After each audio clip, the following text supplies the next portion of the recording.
ലൂക്ക 7-1 മുതൽ 50 വരെയുള്ള വാക്യങ്ങൾ. ശതാധിപന്റെ കൃത്യനെ സുഖപ്പെടുത്തുന്നു. യേശു ജനങ്ങളോടുള്ള പ്രബോധനം അവസാനിപ്പിച്ച കർഫാനമിലേക്ക് പോയി. അവിടെ ഒരു ശതാധിപന്റെ കൃത്യം രോഗം ബാധിച്ച് ആസന്ന മരണനായി കിടന്നിരുന്നു. അവൻ യജമാനന് പ്രിയങ്കരനായിരുന്നു. ശതാധിപൻ യേശുവിനെ പറ്റി കേട്ട് തന്നെ കൃത്യനെ സുഖപ്പെടുത്തണമെന്നും അപേക്ഷിക്കാൻ ചില യഹൂദ പ്രമാണികളെ അവന്റെ അടുത്ത് അയച്ചു. അവൻ യേശുവിന്റെ അടുത്ത് വന്ന് അപേക്ഷിച്ച് പറഞ്ഞു, നീ ഇത് ചെയ്തു കൊടുക്കാൻ അവൻ അർഹനാണ്. എന്നാൽ അവൻ നമ്മുടെ ജനത്തെ സ്നേഹിക്കുന്നു. നമുക്കൊരു സിനഗോഗ് പണിച്ചു തരികയും ചെയ്തിട്ടുണ്ട്. യേശു അവരോടൊപ്പം പുറപ്പെട്ടു. അവൻ വീടിനോട് കയറാറായപ്പോൾ ആ ശതാധിപൻ തന്റെ സ്നേഹിതരിൽ ചിലരെ അയച്ച് അവനോട് പറഞ്ഞു, കർത്താവേ, അങ്ങ് ബുദ്ധിമുട്ടുണ്ടോ? അങ്ങനെ വീട്ടിൽ പ്രവേശിക്കാൻ ഞാൻ യോഗ്യനല്ല. അങ്ങനെ നേരിട്ട് സമീപിക്കാൻ പോലും എനിക്ക് യോഗ്യതയില്ല എന്ന് ഞാൻ വിവരിച്ചു. അങ്ങനെ വാക്ക് ചരിച്ചാൽ മാത്രം മതി, എന്റെ കൃത്യം സുഖപ്പെട്ടുള്ളൂ. കാരണം ഞാനും അധികാരത്തിന് കീഴ്പ്പെട്ടവരാണ്. എന്റെ കീഴിലും പടയാളികളുണ്ട്. ഞാൻ ഒരുവനോട് പോവുക എന്ന് പറയുമ്പോൾ അവൻ പോകുന്നു, വേറെ ഒരുവനോടുകൂടി വരിക എന്ന് പറയുമ്പോൾ അവൻ വരുന്നു. എന്റെ ദാസനോട് ഇത് ചെയ്യുക എന്ന് പറയുമ്പോൾ അവൻ ചെയ്യുന്നു. യേശു കേട്ട് അവനെ വിസ്മരിച്ചു. തന്നെ അനുഗമിച്ചിരുന്ന ജനക്കൂട്ടത്തിനെതിരെ തിരിഞ്ഞ് അവൻ പറഞ്ഞു, ഞാൻ നിങ്ങളോട് പറയുന്നു, ഇസ്രായേലിൽ പോലും ഇതുപോലുള്ള വിശ്വാസം ഞാൻ കണ്ടിട്ടില്ല. അയക്കപ്പെട്ടവർ തിരിച്ചു ചെന്നപ്പോൾ ആ കൃത്യം സുഖപ്പെട്ടിരിക്കുന്നതായി കണ്ടു. വിധവരുടെ മകനെ പുനർജനിപ്പിക്കുന്നു. അതിനുശേഷം അവൻ നായി എന്ന പട്ടണത്തിലേക്ക് പോയി. ശിഷ്യന്മാർ വലിയൊരു ജനക്കൂട്ടം അവനെ അനുഗമിച്ചു. അവൻ നഗര കവാടത്തിന്റെ അടുത്തെത്തിയപ്പോൾ മരിച്ചുപോയവനെ ചിലർ എടുത്തുകൊണ്ട് വരുന്നത് കണ്ടു. ഒരു വിധവയുടെ ഏകപുത്രനായിരുന്നു അവൻ. പട്ടണത്തിൽ നിന്ന് വലിയൊരു ജനക്കൂട്ടവും അവളോടൊപ്പം ഉണ്ടായിരുന്നു. അവളെ കണ്ട് മനസ്സറിഞ്ഞ കർത്താവ് അവളോട് പറഞ്ഞു, കരയേണ്ട. അവൻ മുന്നോട്ട് വന്ന് ശവമഞ്ചത്തിൽ മേൽ തൊട്ടു. അത് വഹിച്ചിരുന്നവർ നിന്നു. അപ്പോൾ അവൻ പറഞ്ഞു, യുവാവ്, ഞാൻ നിന്നോട് പറയുന്നു, എഴുന്നേൽക്കുക. മരിച്ചവൻ ഉടനെ എഴുന്നേറ്റിരുന്നു. അവൻ സംസാരിക്കാൻ തുടങ്ങി. യേശു അവനെ അമ്മയ്ക്ക് ഏൽപ്പിച്ചു കൊടുത്ത് എല്ലാവരും ഭയപ്പെട്ടു. അവർ ദൈവത്തെ സ്തുതിച്ചു എന്ന് പറഞ്ഞു, ഒരു വലിയ പ്രവാചകൻ നമ്മുടെ ഇടയിൽ ഉദയം ചെയ്തിരിക്കുന്നു. ദൈവം തന്റെ ജനത്തെ സന്ദർശിച്ചിരിക്കുന്നു. അവനെ പറ്റിയുള്ള ഈ വാർത്ത യൂദ മുഴുവനിലും പരിസരങ്ങളിലും പരന്നു. സ്നാപകന്റെ ശിഷ്യന്മാർ യേശുവിനെ സമീപിക്കുന്നു. ഈ സംഭവങ്ങളെ പറ്റിയെല്ലാം യോഹന്നാന്റെ ശിഷ്യന്മാർ അവനെ അറിയിച്ചു. അവൻ ശിഷ്യന്മാരിൽ രണ്ടുപേരെ വിളിച്ച്, വരാനിരിക്കുന്നവരെ നീ തന്നെയോ അതോ ഞങ്ങൾ വേറെ തന്നെ കാത്തിരിക്കണമോ എന്ന് കർത്താവിനോട് ചോദിക്കാൻ പറഞ്ഞയച്ചു. അവർ അവന്റെ അടുത്ത് ചെന്ന് പറഞ്ഞു, വരാനിരിക്കുന്നവർ നീ തന്നെയോ അതോ ഞങ്ങൾ വേറെ തന്നെ കാത്തിരിക്കണമോ എന്ന് ചോദിക്കുവാൻ സ്നാപക യോഹന്നാൻ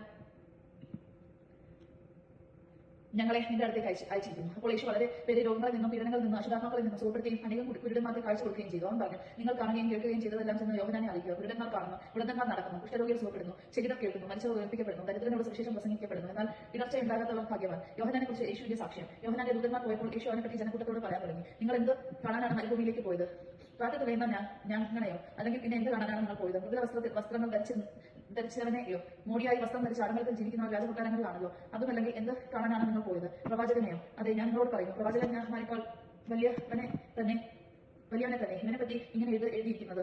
ഇതാ നിനക്ക് മുൻപേ എന്റെ ദൂതനെ ഞാൻ അയക്കുന്നു. അവൻ മുൻപേ പോയി നിനക്ക് വഴിയൊരുക്കും. ഞാൻ നിങ്ങളോട് പറയുന്നു, സ്ത്രീകളിൽ നിന്ന് ജനിച്ചവരിൽ യോഹന്നാനേക്കാൾ വലിയവനില്ല. എങ്കിലും ദൈവരാജ്യത്തിലെ ഏറ്റവും ചെറിയവൻ അവനേക്കാൾ വലിയവനാണ്. ഇത് കേട്ട് യോഹന്നാന്റെ ജ്ഞാനസ്നാനം സ്വീകരിച്ച സാമാന്യ ജനവും ചുങ്കക്കാരും ദൈവനീതിയെ പ്രഘോഷിച്ചു. ഫരിസേയരും നിയമജ്ഞരുമാകട്ടെ യോഹന്നാന്റെ ജ്ഞാനസ്നാനം സ്വീകരിക്കാതെ തങ്ങളെ പറ്റിയുള്ള ദൈവഹിതം നിരസിച്ചു കളഞ്ഞു. ഈ തലമുറയെ എന്തിനോടാണ് ഞാൻ ഓർമ്മിക്കേണ്ടത്? അവർ ആരെപ്പോലെയാണ്? ഞങ്ങൾ നിങ്ങൾക്ക് വേണ്ടി കുഴലൂതിയെങ്കിലും നിങ്ങൾ നൃത്തം ചെയ്തില്ല. ഞങ്ങൾ നിങ്ങൾക്ക് വേണ്ടി വിലാപം ആലപിച്ചെങ്കിലും നിങ്ങൾ കരഞ്ഞില്ല എന്ന് ചന്തസ്ഥലത്തിലിരുന്ന് കൂട്ടുകാരോട് വിളിച്ചു പറയുന്ന കുട്ടികളെ പോലെയാണ് അവർ. എന്നാൽ യോഹന്നാൻ അപ്പം ഭക്ഷിക്കാത്തവനും വീഞ്ഞ് കുടിക്കാത്തവനുമായി വന്നു.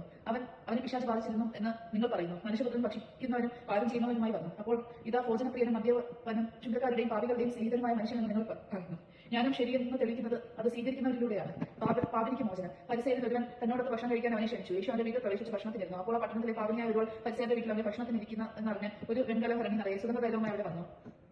അവൾ അവന്റെ പിന്നിൽ പാദത്തിനരികെ കരഞ്ഞുകൊണ്ട് നിന്നു. കണ്ണീര് കൊണ്ട് അവൾ അവന്റെ പാദങ്ങൾ കഴുകുകയും തലമുടി കൊണ്ട് തുടയ്ക്കുകയും ചുംബിക്കുകയും സുഗന്ധതൈലം പൂശുകയും ചെയ്തു. അവനെ ക്ഷണിച്ച പരിസരത്തിൽ കണ്ട് സ്വഗതമായി പറഞ്ഞു, ഇവർ പ്രവാചകനാണെങ്കിൽ തന്നെ സ്പർശിക്കുന്ന സ്ത്രീ ആരെന്ന് ഏത് തരക്കാരിയെന്ന് അറിയാമായിരുന്നു. ഇവൾ ഒരു പാപിനിയാണല്ലോ. യേശു അവനോട് പറഞ്ഞു, ഷിമയോനെ, എനിക്ക് നിന്നോട് ഒരു കാര്യം പറയാനുണ്ട്. ഗുരു ആജ്ഞ ചെയ്താലും എന്നവൻ പറഞ്ഞു. ഒരു ഉത്തമന് 2 കടക്കാരുണ്ടായിരുന്നു. ഒരുവൻ 500 മറ്റൊരുവൻ 50 ദനാർ ഏർപ്പെട്ടിരുന്നു. വീട്ടാൻ കഴിവില്ലാത്തതുകൊണ്ട് ഇരുവർക്കും അവൻ വെളിച്ചം കൊടുത്തു. ആ 2 പേരിൽ ആരാണ് അവനെ കൂടുതൽ സ്നേഹിക്കുക? ഷിമയോൻ മറുപടി പറഞ്ഞു, ആർക്ക് അവൻ കൂടുതൽ ഇളവ് ചെയ്തു അവൻ എന്ന് ഞാൻ വിചാരിക്കുന്നു. അവൻ പറഞ്ഞു, നീ ശരിയായി തന്നെ വിധിച്ചു. അനന്തരം യേശു ആ സ്ത്രീയുടെ നേരെ തിരിഞ്ഞ് ഷിമയോനോട് പറഞ്ഞു, നീ സ്ത്രീയെ കാണുന്നല്ലോ. ഞാൻ നിന്റെ വീട്ടിൽ വന്നു. കാല് കഴുകാൻ നീ എനിക്ക് വെള്ളം തന്നില്ല. എന്നാൽ ഇവൾ കണ്ണീര് കൊണ്ട് തന്നെ കാല് കഴുകുകയും തലമുടി കൊണ്ട് തുടയ്ക്കുകയും ചെയ്തു. നീ എനിക്ക് ചുംബനം തന്നില്ല. എന്നാൽ ഞാൻ ഇവിടെ പ്രവേശിച്ചത് മുതൽ എന്റെ പാദങ്ങൾ ചുംബിക്കുന്നതിൽ നിന്ന് അവൾ വിരമിച്ചിട്ടില്ല. നീ എന്റെ തലയിൽ തൈലം പൂശിയില്ല. ഇവളോ എന്റെ പാദങ്ങളിൽ സുഗന്ധതൈലം പൂശിയിരിക്കുന്നു. അതിനാൽ ഞാൻ നിന്നോട് പറയുന്നു, ഇവളുടെ നിരവധിയായ പാപങ്ങൾ ക്ഷമിക്കപ്പെട്ടിരിക്കുന്നു. എന്നാൽ ഇവൾ അധികം സ്നേഹിച്ചു. ആരോട് അല്പം ക്ഷമിക്കുന്നുവോ അവൻ അല്പം സ്നേഹിക്കുന്നു. അവൻ അവളോട് പറഞ്ഞു, നിന്റെ പാപങ്ങൾ ക്ഷമിക്കപ്പെട്ടിരിക്കുന്നു. അവനോട് കൂടി പന്തിയിലിരിക്കുന്നവർ പരസ്പരം പറയാൻ തുടങ്ങി, പാപങ്ങൾ ക്ഷമിക്കുക പോലും ചെയ്യുന്ന ഇവൻ ആരാണ്? അവൻ അവളോട് പറഞ്ഞു, നിന്റെ വിശ്വാസം നിന്നെ രക്ഷിച്ചിരിക്കുന്നു. സമാധാനത്തോടെ പോവുക. ദൈവജനമാണ് നാം കേട്ടത്. സ്തുതി.